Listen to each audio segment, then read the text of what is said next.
Welcome everyone to Real Estate with Gwen Price and our monthly market update with Trina Tallon and Lana Watier. Hi ladies.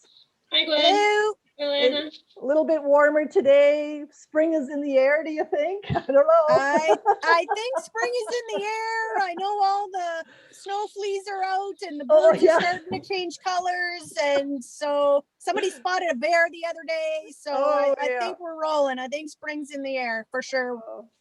Well, things have been pretty challenging in the real estate world this year, as we're talking about what's going on. We've got a shortage of listings. Listings are down about 11% from last year, and sales are up 27% if you are lucky enough to get a sale together.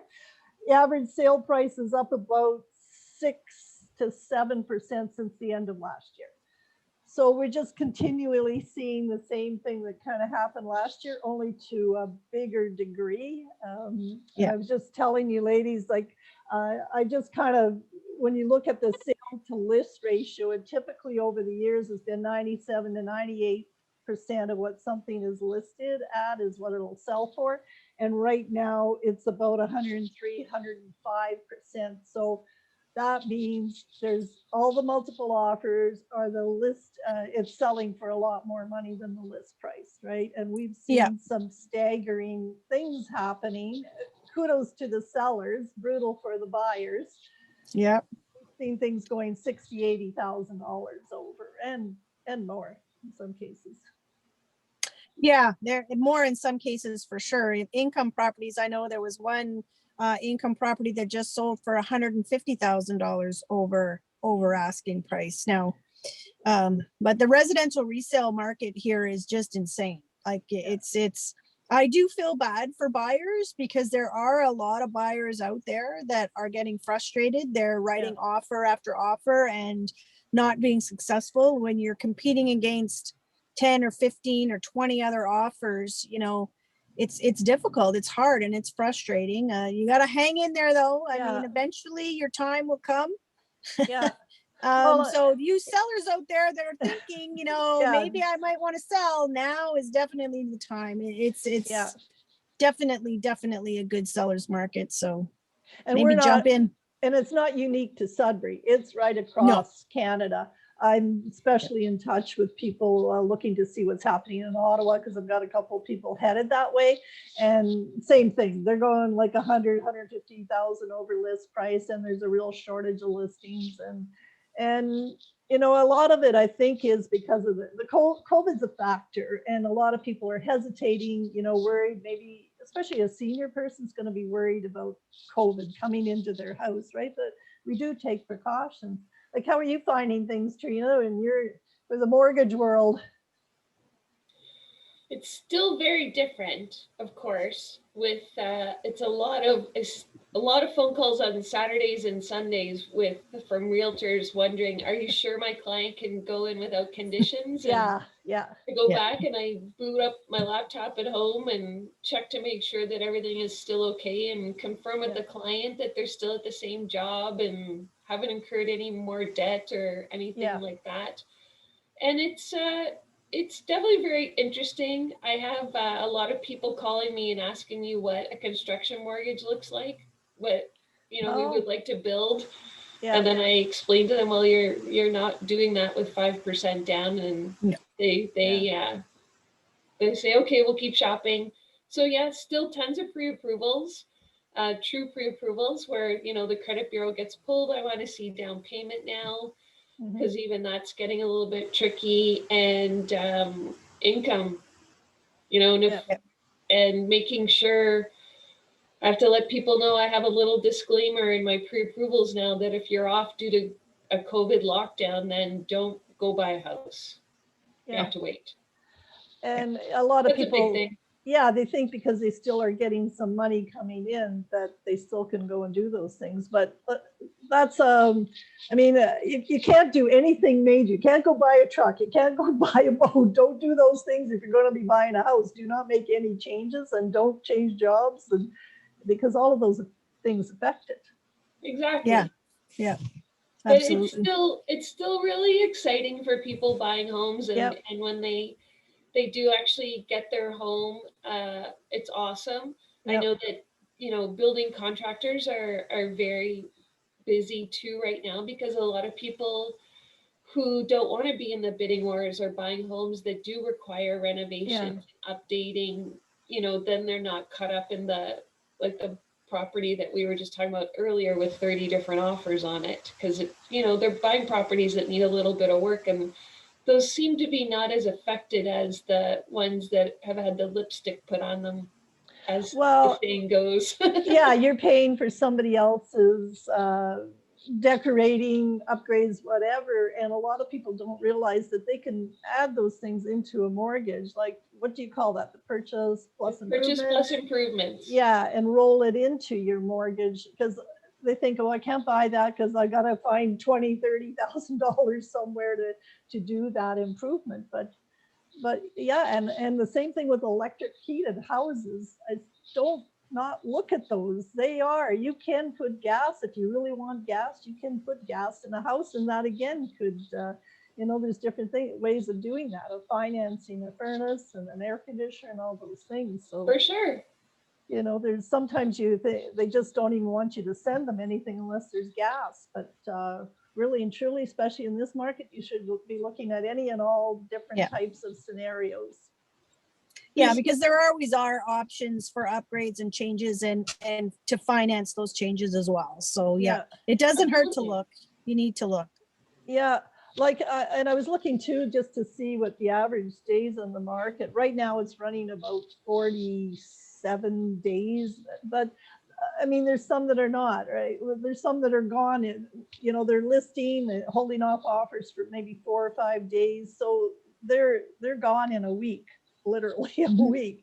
But there are properties, if it's a property that's going to be a little bit different, it might take a little bit longer. Or if you're in a price range that's not the hottest price range, if you're talking $1 million and up, that's going to take a little bit longer maybe than the ones that are at the 250 to 400 range. That are just, it's staggering. And we were talking too, we're seeing a lot of out of town realtors that we would never have seen coming up here to sell in our market. They would have referred to us. That may be an indication of what's going on in their own market. But the danger with that, and the reason I never would go down to Toronto, or even when our daughter moved down, down south, I would never have gone down there to sell a house, because even though we're licensed in the province of Ontario, I don't know that market. I don't know what areas to avoid. I don't know whether something's sitting on a garbage dump, or are they paying too much for that area. So that has affected things here in Sudbury when out of town realtors are coming. Well, you're right, Gwen. It does affect our market, and it actually seems to be pushing the prices that people are offering considerably higher. And in my opinion, that is the lack of education of that out of town realtor, potentially putting their buyer into a jackpot where they're significantly overpaying for a property that realistically they're not going to get their money's worth out of it in a few years. If you're paying $150,000 or $100,000 over current established market value, and you have to, again, you lose your job next year and you have to sell that,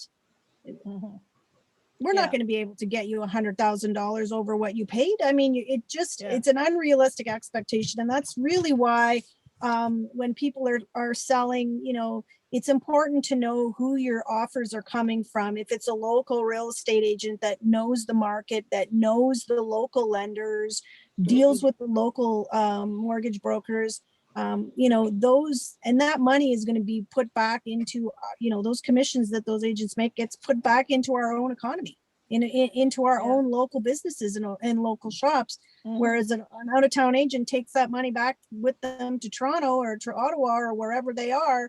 And that's a loss actually for our Sudbury economy as well. So it's important when you're, ask your agent, ask your listing agent, who are these agents that are offers coming from? Where are they from? Are they local? How long have they been in the business? Do they know, is this guy qualified? Is this guy qualified to advise his buyer appropriately so that I'm covered as a seller?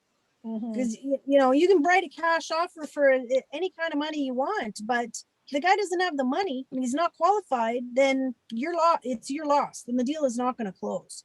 Well, and So the worry is, Trina, and you can speak to this about, you know, if they've gone that far over a list price, will it appraise for that?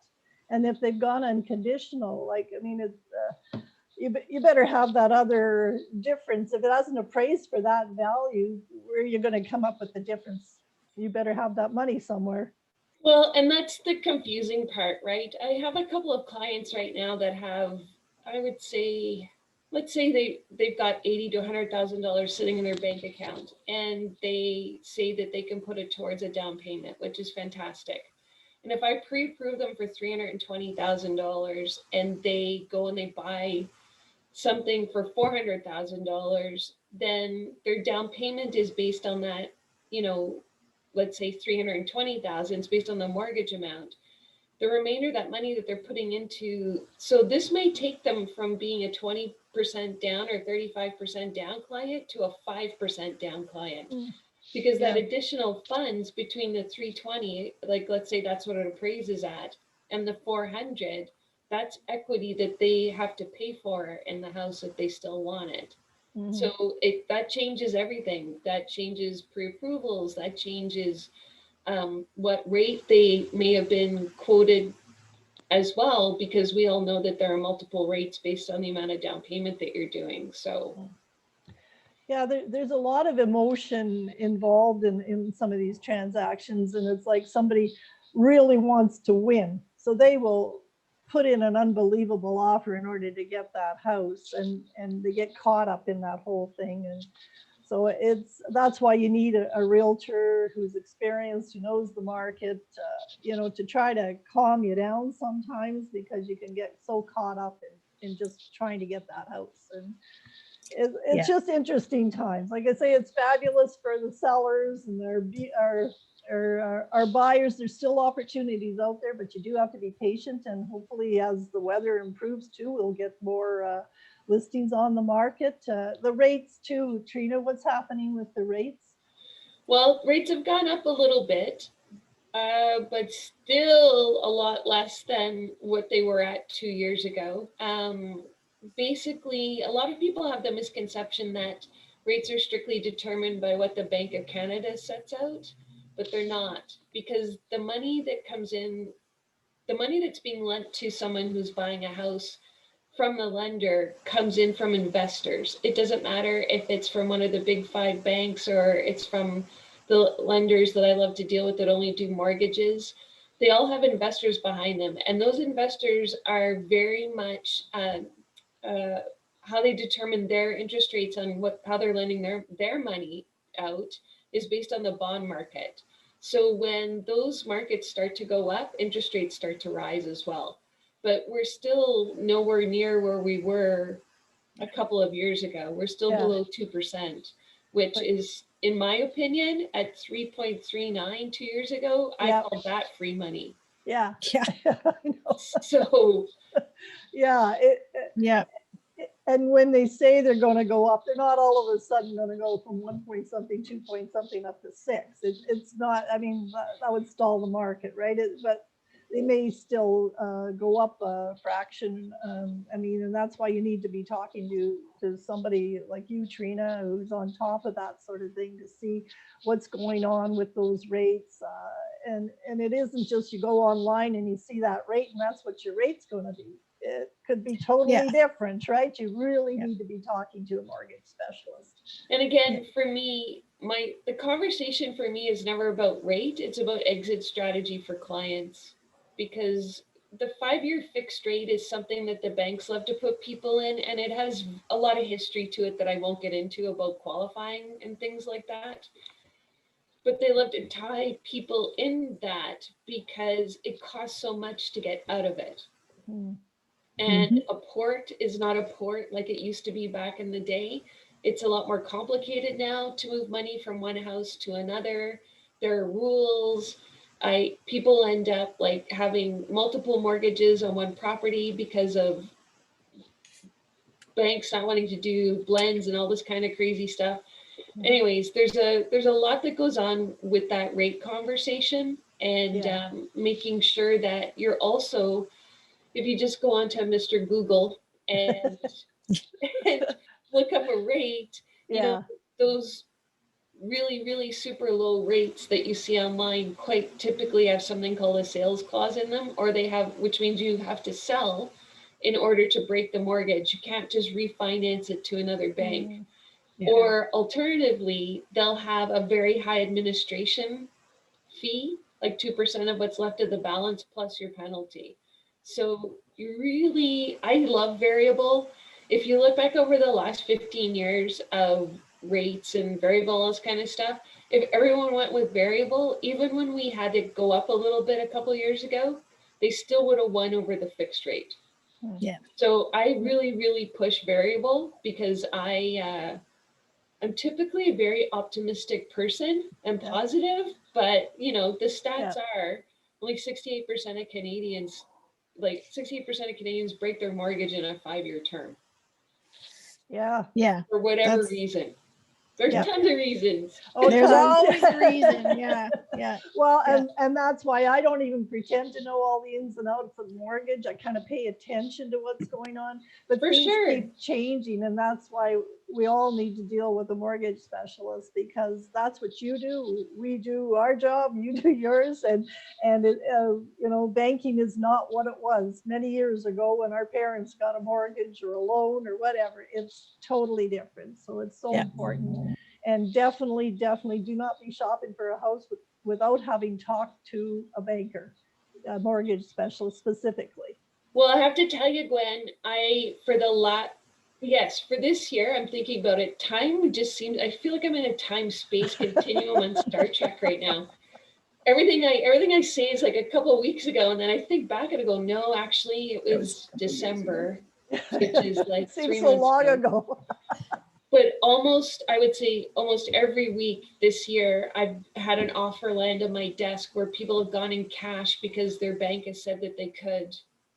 And then the offer gets sent to the bank, and the bank says, sorry, the only way you can get this done is with a private lender, or you don't qualify, or Yeah. for whatever reason. So, you know, folks, we have so much to deal with in our lives that when Yeah. our bank says you're pre-approved, when the doctor says this is all that they can do, you know, the self-education isn't always there. Yeah. So questions to ask if I'm pre-approved. Is it a pre-qualification based on me saying that I make $70,000 a year? Yeah. Because one thing that I've seen in common with all of these files that have come to me is that I'm asking for pay stubs, letters of employment, T4s, Yeah. notice of assessments, down payment proof, and these people have not been asked for anything other than a pay stub. Yeah. And they've been given a pre-qualification. It's not a true pre-approval. And then I'll pull their credit bureaus and I won't see a pull from the bank that they went to. Yeah. The credit was pulled to take a look at it. So, you know, if the people watching this don't get anything else out of this, if a lender's not asking you for every piece of income documentation for the last 2 years, including a letter, Yeah. and your down payment proof, even if it's just like an account summary, and pulling your credit bureau, then you really shouldn't be going shopping for a house. But let alone, you should not be going in unconditionally. Yeah. No, for sure. The paperwork's a pain in the butt, but there's a reason 100%. why it's needed, and you got to do it, or it's not going to work out in the end and do nobody a favor. Yourself, the seller, the realtors, the bankers, everybody's involved in this transaction. And you really need to have all those things in place, because it's going to be heartbreak for a lot of people. Well, and who wants the heartbreak, right? Yeah. That's terrible. Yeah. It's supposed to be Yeah. one of the most exciting times in people's lives. And it is. I love it when I'm working with young 20-somethings who are buying their first house, and I think, kudos to you. You know, you've got it going on where you've got a future there, right? And real estate's an investment over time, right? It's a wonderful thing to be doing. So I love that. I never get tired of selling somebody their first house, for sure. Exactly. Well, thank you, ladies, and we will we'll see what happens this month. And, you know, I'm hoping we'll get some more listings on the market, and our buyers will be a little bit happier. Yes. And yeah, please, you know, if anybody's thinking about it, or if they are thinking about it and they're hesitant, let us educate you as to how to get from point A to point B to get your house sold, and how you can best do it. And be safe with all the COVID Yep. stuff going on, you know? Exactly. sure. Yeah, well, It's have a gonna be good an month. awesome month.